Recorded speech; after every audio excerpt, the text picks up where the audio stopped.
Salut à tous, j'espère que vous allez bien. Aujourd'hui, on va parler d'un sujet qui touche énormément de gens et qui, je suis presque certain, a déjà effleuré votre cœur, ou celui de quelqu'un que vous aimez profondément. On va parler de ces ruptures si particulières, celles qui arrivent quand l'amour est toujours là. Oui, on ne parle pas de l'amour qui s'éteint petit à petit, comme une bougie à court de cire. On parle bien de cet amour qui brûle encore, qui est présent, palpable, mais qui doit quand même laisser place à une séparation.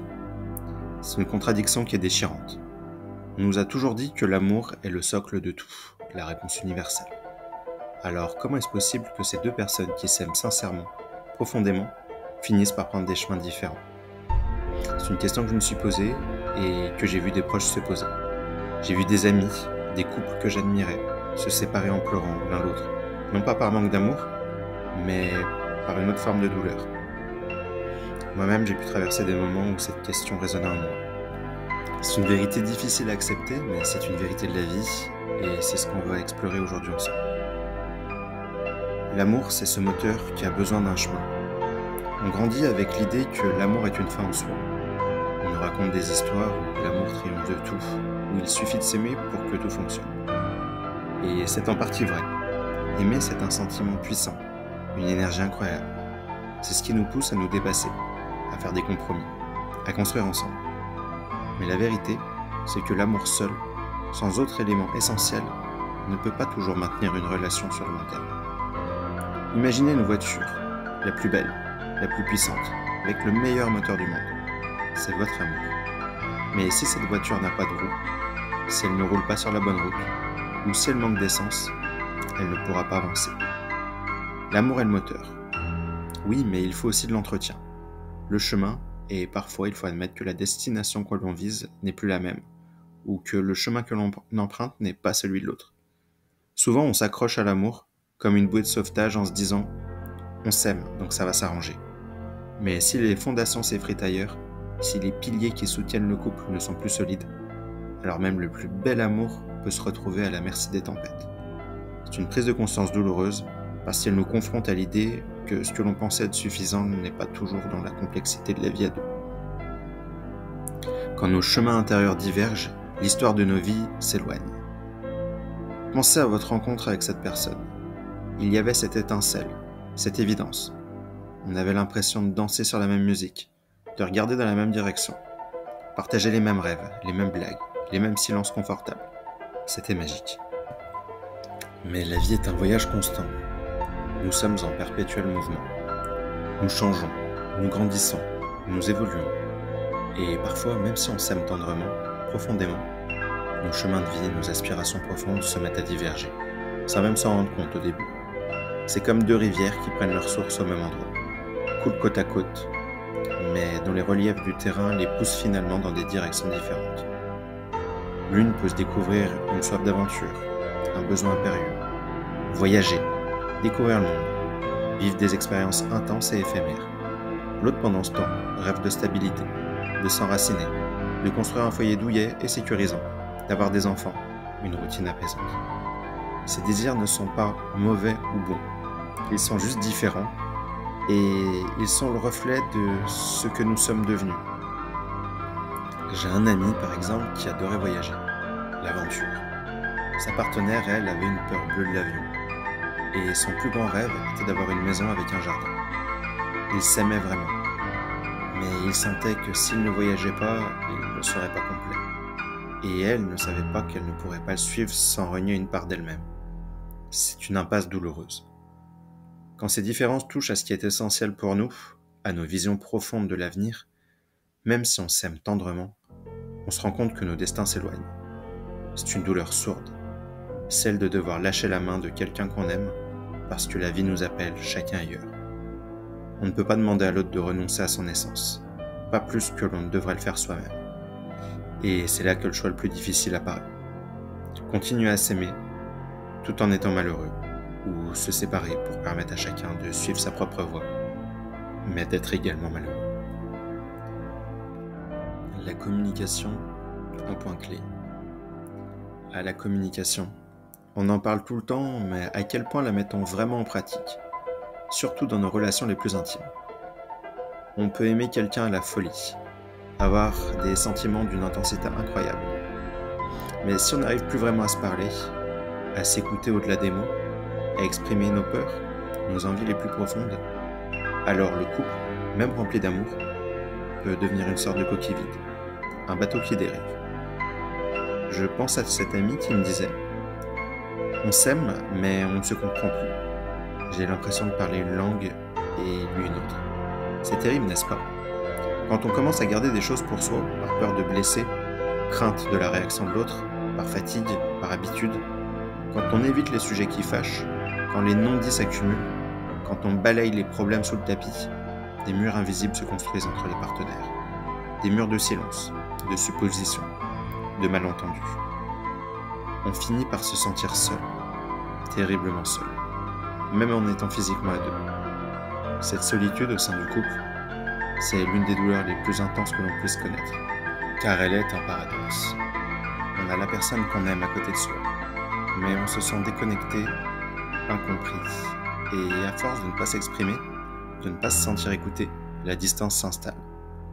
Ce n'est pas un manque d'amour qui provoque la rupture dans ce cas, mais un besoin vital de retrouver l'air, de se sentir compris, de pouvoir s'exprimer librement, d'être vu et entendu pour qui l'on est, avec nos doutes et nos faiblesses. Parfois, la seule solution pour ne pas s'étouffer, c'est de se séparer. Non pas parce qu'on ne s'aime plus, mais parce qu'on ne sait plus comment se rejoindre dans le dialogue. Le développement personnel, un moteur puissant, mais parfois une entrave inattendue. Et là, on touche à un point qui est de plus en plus prégnant, de plus en plus mis en avant dans nos sociétés actuelles. Aujourd'hui, on est constamment encouragé, voire incité à nous développer personnellement. On nous parle de notre meilleure version de nous-mêmes, notre plein potentiel. On lit des livres sur le bien-être, on suit des coachs, on explore de nouvelles philosophies. C'est une quête magnifique, inspirante qui nous pousse à grandir et à nous améliorer. Mais parfois, dans cette quête individuelle, dans cette ascension personnelle, le couple peut, sans que personne ne le veuille, devenir une entrave. Non pas parce que l'autre nous tire vers le bas, mais parce que nos chemins de développement personnel peuvent nous mener dans des directions qui, bien que valables, ne sont plus compatibles. Imaginez une personne qui, à un certain moment de sa vie, ressent un besoin irrépressible de se lancer dans une aventure entrepreneuriale risquée, de voyager loin, de vivre dans la pleine incertitude pour se trouver. Son partenaire, de son côté, peut avoir atteint un stade où la stabilité, la sécurité, une routine apaisante sont ses priorités absolues pour son propre épanouissement. L'un a besoin de bouger, de se transformer, de se challenger. L'autre a besoin de s'ancrer, de ralentir, de trouver sa paix intérieure dans la constance. L'amour est là, oui, mais les besoins individuels d'évolution, les aspirations profondes de chacun à s'épanouir en tant qu'individu deviennent si forts et si divergents qu'ils ne peuvent plus cohabiter harmonieusement dans le cadre d'une relation. On ne s'aime pas moins, mais on réalise que pour continuer à grandir, pour ne pas freiner l'autre dans son propre épanouissement, ou ne pas être freiné soi-même, il faut parfois se séparer. C'est une forme d'amour aussi, un amour qui consiste à lâcher l'autre pour qu'il puisse s'accomplir pleinement et pour se donner à soi-même la chance de faire de même. C'est le respect profond de l'individualité de l'autre et de la sienne. Le poids des attentes est la réalité du couple. On porte souvent un poids immense sur nos épaules, celui des attentes. Les attentes que l'on a pour soi-même dans une relation, celles que l'on a pour l'autre, et celles que la société projette sur le couple idéal. On veut le grand amour, la passion éternelle, la sécurité, l'amitié, le partenaire de vie, le parent parfait, le confident, l'amant. Tout ça en une seule personne. Et peut-être que c'est trop à demander. Parfois, même si l'amour est là, on réalise que la relation ne peut pas répondre à toutes ces attentes. On peut aimer passionnément, mais ne pas être le meilleur ami idéal, ou ne pas partager les mêmes centres d'intérêt profonds.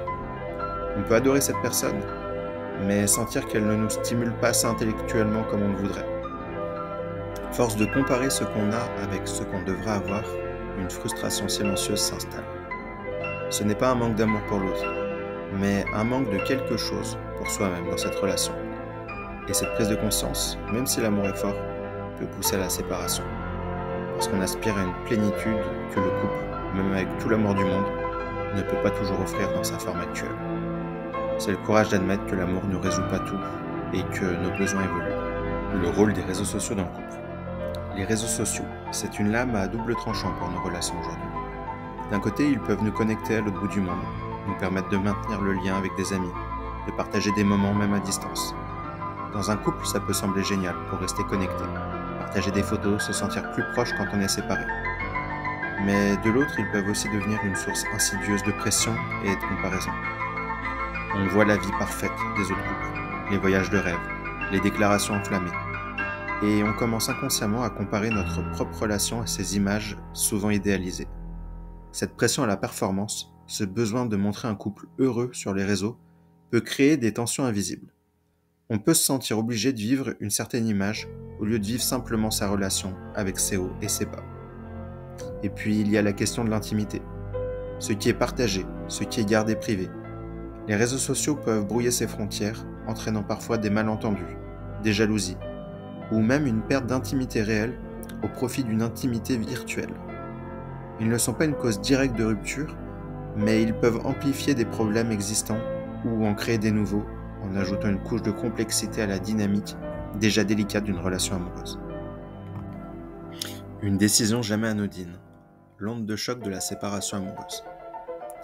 Voilà, vous l'aurez bien compris, les raisons pour lesquelles des couples se séparent en s'aimant sont multiples, complexes et souvent terriblement déchirantes. Ce n'est jamais une décision prise à la légère. C'est un déchirement, une douleur profonde, souvent imprégnée de tristesse, de doute et parfois de regret.